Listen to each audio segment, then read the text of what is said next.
Hey, everybody out there in the webland.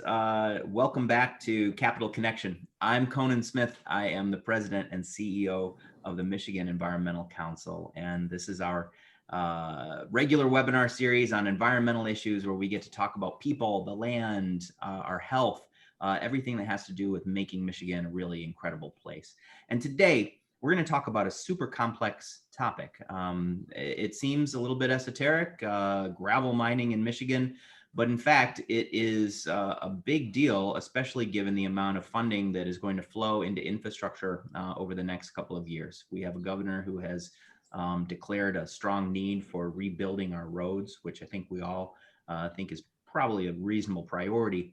The challenge becomes how we do that and who are the communities that get impacted in that process. One of the things that we have experienced in Michigan is a heavy reliance on aggregates for the building of roads. Aggregates are predominantly sand and gravel in that process, and they got to come from somewhere. Often they come from really pristine, beautiful communities that get torn up with trucks and with mining in order to provide that road base. From the environmental perspective, we'd argue that not only is that mining itself destructive, that extractive practice destructive, it's also unnecessary given the technological advances that we've had over the last several years. Today, we're going to talk with two really great people. Victor Zenowegas is from the Metamora Land Preservation Alliance. He's on the board there. They are struggling against a proposed gravel mine in their community that is going to take apart a really beautiful former Boy Scout camp. Sean and I both Eagle Scouts, and we have a little bit of passion for those places from our younger days. But Victor, I'm really excited to have you on board here to Thank you. Tell us all about what's going on there. It's going to be you're going to make it real for us. So thanks for taking time with us. Oh, my pleasure. And then welcome back, Sean. Sean Hammond is our policy director at the Michigan Environmental Council.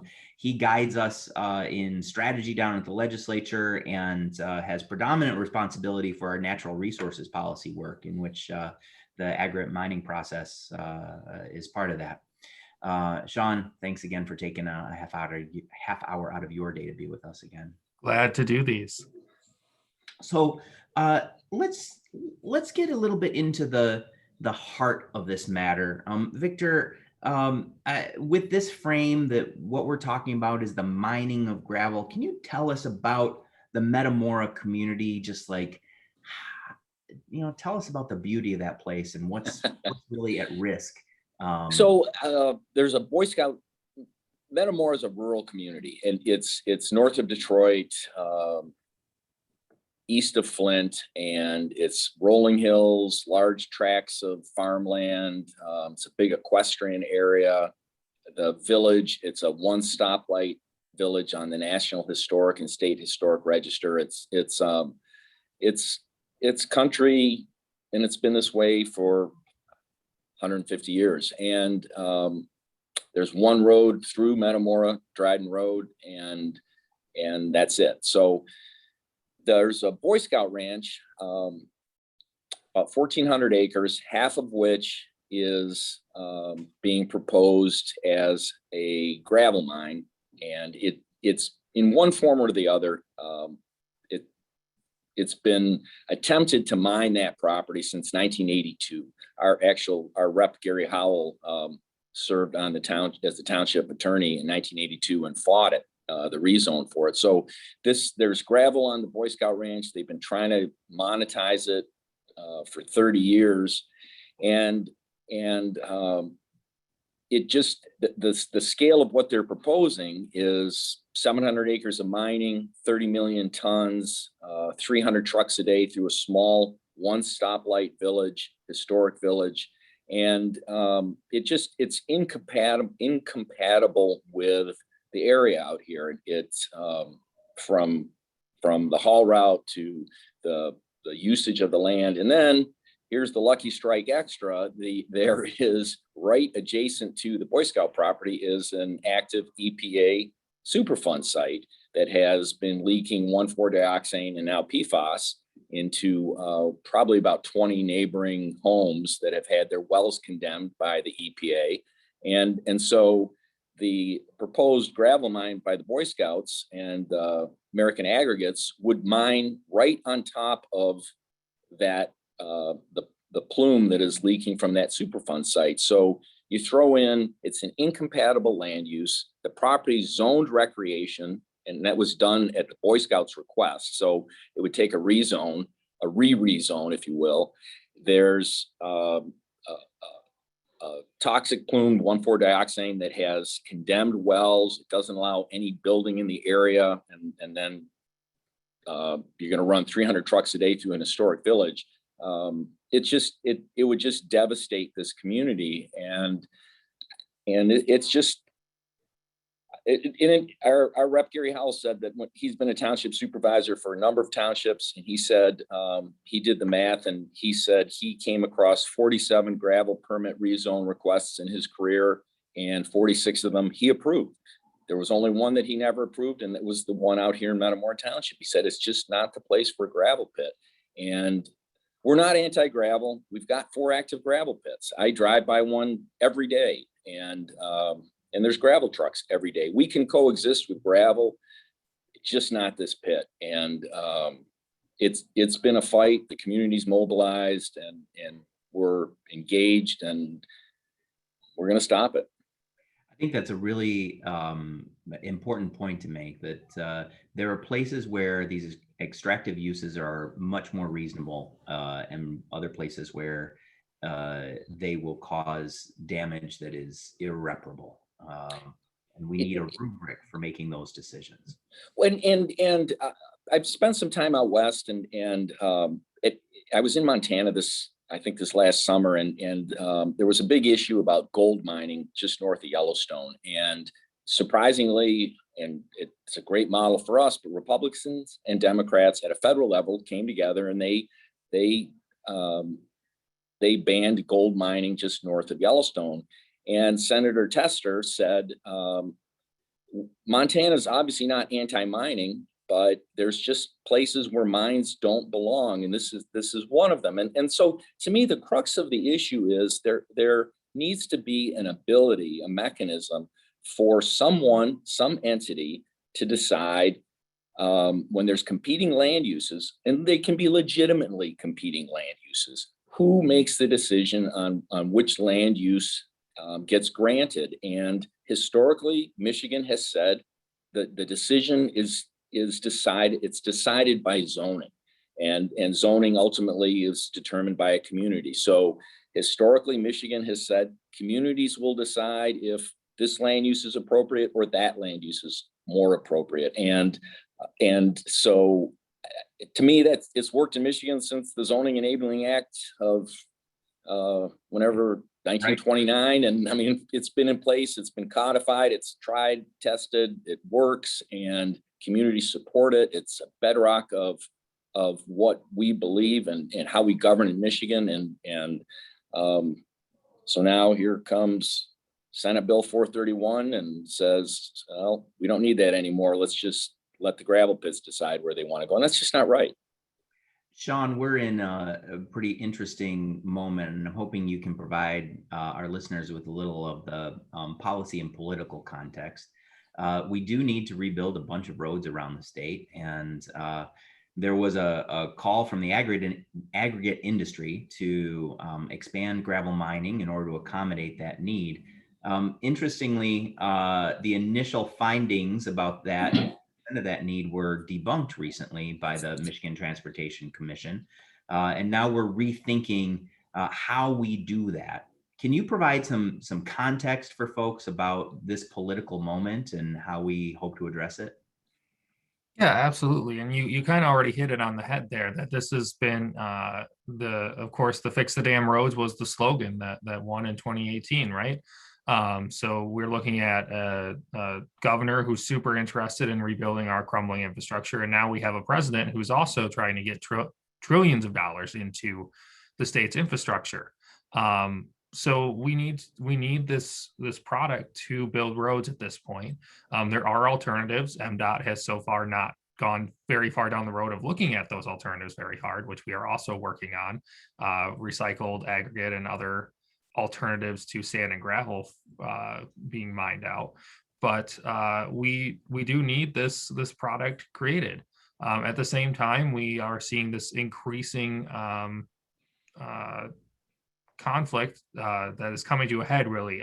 As Victor pointed out, this is 30 years in the making, and this law has changed 4 times, I want to say. Yeah. Every time the gravel mine loses in Metamora, they come get a law change at the state level, and then they lose again. And this time we're kind of at the, to me, this is kind of the final discussion on this front, because we're at the point where the law has been stretched so thin that there's not much more you can do to it without either completely altering it or breaking it.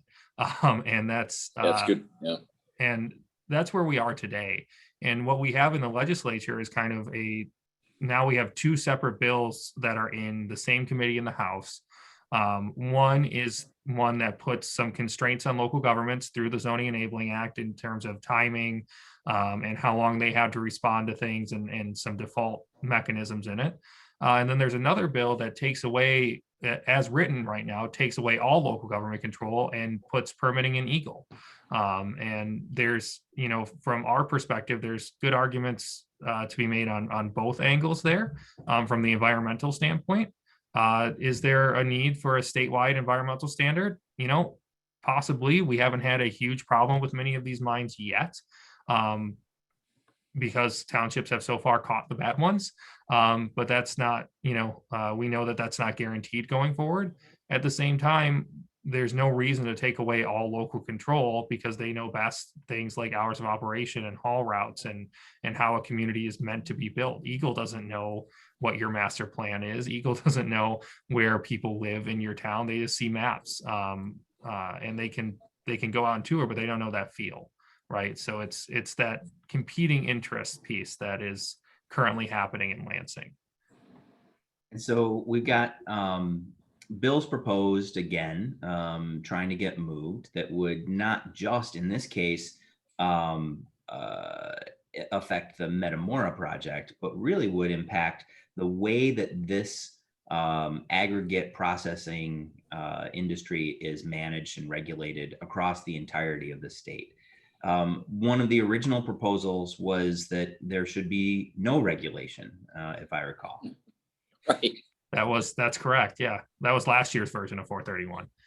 And that got some traction, which made me want to just throw up in my coffee. So, yeah, that's no local control, no state control, just dig your hole, and your neighbors get to deal with the consequences. Victor, you all in Metamora responded by organizing, and you've created a conservation alliance. Can you tell us a little bit about how you all came together and how you hold together in this fight? Yeah, we've been at this a long time. We were founded, we're a 501c3 and a C4 in 2005. That's how long. Even though we've been fighting longer, that's when we became sort of an official organization. And it's a strong, close-knit community. We now have 2 generations of members that are on our board or that are part of our community. And it's such a destructive idea to put a giant gravel pit in the middle of our home, of our community, that people understand that at a visceral level. So they've stayed committed. They've stayed financially involved. We don't have any paid employees. We're all volunteer. We pay lobbyists in Lansing to help us, and we've done, I think, a good job of reaching out to other communities that have similar issues, because like Sean said, this Senate bill and the bill before it, it really just says, if you've got a backhoe and you can buy some property, you can put a gravel pit in. It could be in a golf course, it could be in a park, it can be anywhere. And there's very little, if anything, that anyone can do about it. And that includes Eagle. So So we've been able to reach out to different communities throughout Michigan that are struggling with this same issue. Maybe not to the same scale, but they're struggling with the same issue of a gravel pit going right next to a lake, or a haul route that goes next to a school. And we've contacted them and said, here's your senator. By the way, there's a vote coming up. You need to reach out and talk to him. And we were successful up until we weren't successful in this last Senate vote. And really, we fought the good fight on that. The numbers worked against us. There were two members, Pete Lucido and McGregor, that had been staunch no votes, but they left the Senate for different careers, and so that put the numbers against us. But I still think we'll prevail in the House. But it has taken years of explaining and really trying to make the threats real and visceral for our members, and they get it and they understand it, and then reaching out to other communities. The best example was there was a golf course in Salem Township that went up for sale last fall, and this was a vote on Senator Olier's bill, and we got a hold of the senator from that district and said, Senator, do you realize that this golf course that's going up for sale, if a gravel pit operator wanted to, under this new bill, they could buy that golf course, turn it into a gravel pit, and they'd be mining in 2 weeks. And your constituents would go batshit. And they'd call up the township, they'd call up you, and they'd say, how can you let a gravel pit go right in the middle of a golf course? And your answer would be, well, nothing we can do about it. I'm sorry, I voted for the bill. It was a mistake. Well, you can't go back from a gravel pit. You don't put the ground back in, you don't put the haul route back together. These are big decisions, and they're community, they affect a community for generations. And so we've been able to organize, we've been able to stay organized because it's a critical issue. This is not a flavor of the week issue. This is a decades and generational issue. And you guys have been sort of the lead voice for a broad coalition of organizations that come together in support of it. Sean, you are one of the coordinators of this roundtable of organizations who lobby in Lansing against these bills. Can you talk about how diverse that group is and how folks are making a range of arguments to protect natural resources and communities? Yeah, and so this is one that, has kind of, one of those coalitions has evolved organically out of necessity. When these bills came up in lame duck of 2018, we were kind of all just on our own. But then over the next few years, we came together and really started coordinating better and better with some local government groups and the Metamora Land Preservation Alliance, and then also our environmental partners. As you can see, a number of our member groups even here listed. And this really grew. Townships really took the lead as the most impacted organization in the original bills. And we were happy to support as this, when you remove all regulation, that's going to hurt. That's going to hurt everybody. And at the same time, as we've kind of moved towards this eagle primacy bill, where, environmental protections are being put at kind of the forefront here. We're continuing to stand with the local governments because you cannot simply take away all local control and try to replace it with eagle. There's needs to be a balance. And this is something we've seen in a number of fights that we've had, looking back at like when the ban on plastic bag bans, and a number of other environmental things that local governments have tried to do. And Lansing has come in and shut it down. At least this time they're proposing an alternative, I guess, and giving the state some control. But, from our perspective, the bills as written aren't sufficient from an environmental protection standpoint, let alone from looking at a balance between state and local government protections. Sean, tell us about that insufficiency. So local control versus state control versus no control. What is the right system to develop that balances the needs of Michiganders in terms of extraction and the needs of communities in terms of character? Yeah, so from our perspective, there's certain things that are baseline environmental standards. A couple of those are set by air quality and some other permits that mines have to get right now if they are doing bigger operations.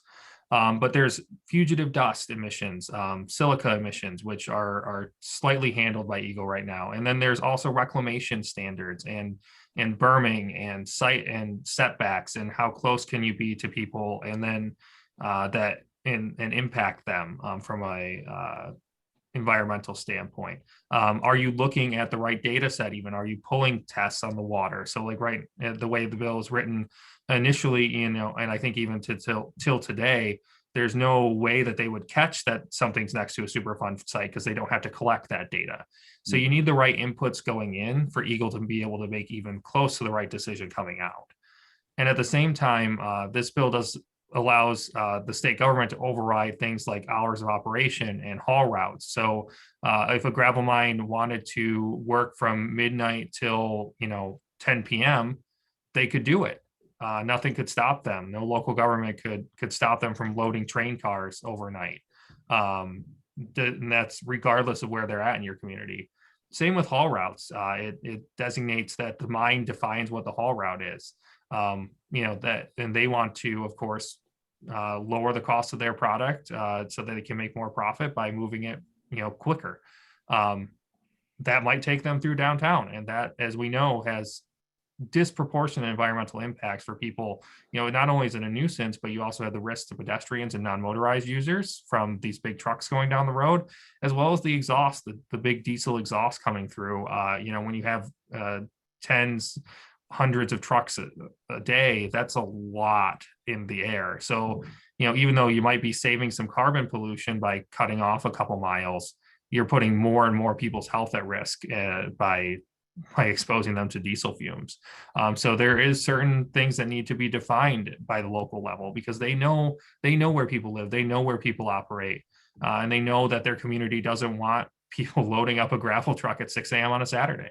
And that's not something Eagle should be permitting. So that's what we want to see is, if we are going to set a statewide standard, we need a balance, and we need something that is robust and protective of the environment, to create this baseline standard across the state on that side, while also letting local communities define the character of their community and protect their residents and where they want to live.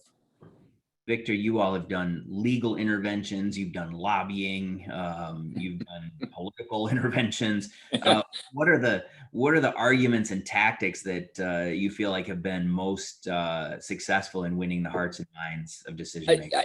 I really think constituents talking to their representatives and letting their representatives know this is not good for their community, and then being specific, saying, look, if I live in Grass Lake and you put a pit here and the haul route goes by my child's school, that's going to be a problem for me, Senator X. And senators and representatives, they respond to specifics like that. And so our challenge is to get as many custom messages out to these different communities that are impacted by this, and that's what resonates. It's not petitions, it's not robocalls, it's a lot of it is lobbyists getting the right information to the legislators. They're so busy, we've got to get them the right answers sometimes, but getting the local communities that are going to just be, communities don't understand, if this bill passes, within 3 months,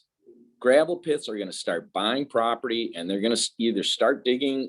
It's just going to be a Wild West free for all, and then it's game over. Like Sean said, this has been stretched so thin.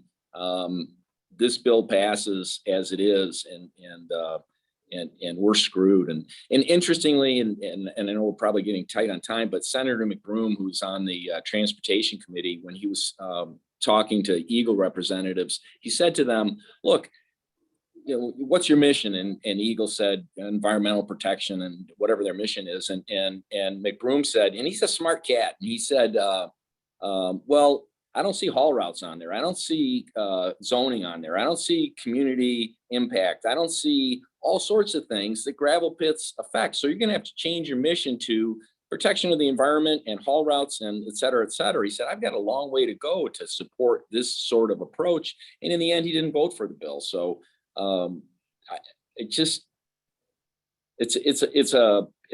a bad way to go. And interestingly, there's not a state around us in the Midwest that uses this approach.